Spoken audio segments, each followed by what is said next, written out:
আমাদের Dhaka new super market দক্ষিণ বণিক সমিতির সম্মানিত সাধারণ সম্পাদক জনাব জাহিদ হোসেনের বিরুদ্ধে একটি মিথ্যা মামলা দায়ের করা হয়েছে। বস্তুতপক্ষে উনি এই মামলার সাথে, এই ঘটনার সাথে কোনোভাবে উনি জড়িত ছিলেন না। তিনি যেদিন ঘটনা ঘটে সেদিন রাত্রের 11:15 পর্যন্ত উনি আমাদের নিউ মার্কেটের সমিতির অফিসে এবং আশেপাশে ছিলেন। এই অবস্থার পরিপ্রেক্ষিতে উদ্দেশ্যমূলকভাবে, বিভ্রান্তমূলকভাবে ওনাকে আসামি করে আমাদের মার্কেটের উন্নয়ন অগ্রযাত্রা এবং মার্কেটের ব্যবসায়িক পরিবেশ নষ্ট করার জন্য একটা চক্র চেষ্টা করতে বলে আমি মনে করি। জাহিদ ভাই যে কি লোক ছিল এবং তার উন্নয়নের কিছু ছাপ আমরা এই 3 মাসে পুরা কমপ্লেক্সে আমরা অনুভব করতেছি।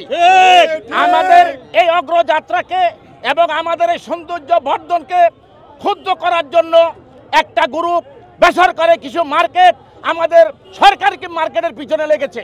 আপনারা জানেন এই বিদায় আজকে আমাদের এই জাহিদ ভাইকে তিনি আমাদের মার্কেটে অবস্থান করতেছেন। আমরা মিটিং আলোচনা করতেছি ভবিষ্যৎ প্রজন্মে আমরা মার্কেট কি করব। এই মুহূর্তে কোথায় কি ঘটনা হয়েছে আমরা জানি না। আপনারা দেখেন কোথায় মাল্টিপারপাস আর কোথায় হলো ঢাকা দক্ষিণ সিটি কর্পোরেশন দক্ষিণ সুপার মার্কেট। তাহলে ওইভাবে কেন আমাদেরকে এই জাহিদ ভাইয়ের বিরুদ্ধে একটা মিথ্যা মামলা দায়ের করা হয়েছে নিউ মার্কেট থানায়। আমি আজকের এই মানববন্ধন থেকে বলবো অনতিবিলম্বে জাহিদ ভাইয়ের এই মিথ্যা মামলা প্রত্যাহার করে ওনাকে আমাদের মার্কেটে ব্যবসায়ী পরিবেশ ফিরে আনার জন্য আমি সাংবাদিক ভাইদের কাছে অনুরোধ করব। প্রস্তাব করে আছে জাহিদ ভাই ঢাকা সিটি কর্পোরেশনের ইঞ্জিনিয়ারকে 1 ঘন্টার আলটিমেটামে মার্কেট এনে দিয়ে এই ব্রিজের কাজ পুনরায় শুরু করেছেন। বিদ্যমান ব্রিজ আপনাদের সামনে এই ব্রিজ, তাইলে আমরা কেন এই একটা ভালো লোক, সৎ লোক এবং আমাদের মাঝে সে ওখানে ছিল না, এই ভিডিও ব্রিজ প্রমাণ উনি আমাদের মাঝে ছিলেন। তার বিষয়ে এই মানববন্ধনে সবাই একমত হয়ে দাঁড়াইছি। তার মামলা উদ্ধার করতে হবে, তার সমস্ত যত মিথ্যা মামলা আছে তার উদ্ধার করা হবে।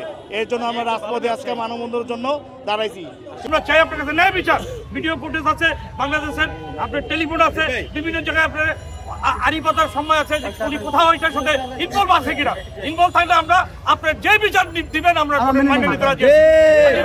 ওনার ব্যক্তিগত স্বার্থ উদ্ধার করার জন্য ওই মাল্টিপ্লারের সভাপতি সেটা যদি করে থাকে আমরা বিচার চাই। মামলা তো মানুষের অধিকার, মামলা যে কেউ করতে পারে। তবে মামলার বিষয়টি মাল্টিপ্ল্যানের ঘটনার যে মামলা হয়েছে, আমরা মামলাটি সম্পূর্ণ নিরপেক্ষভাবে এবং সুষ্ঠুভাবে তদন্ত করছি। তদন্ত শেষে যার দায় নির্ধারিত হবে তার বিরুদ্ধে ব্যবস্থা হবে।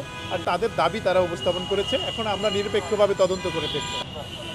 যে কোনো মানুষ থানায় আসতে পারে, আপনিও আসতে পারেন, সব মানুষ থানাতে সবার জন্য ইউনিভার্সাল।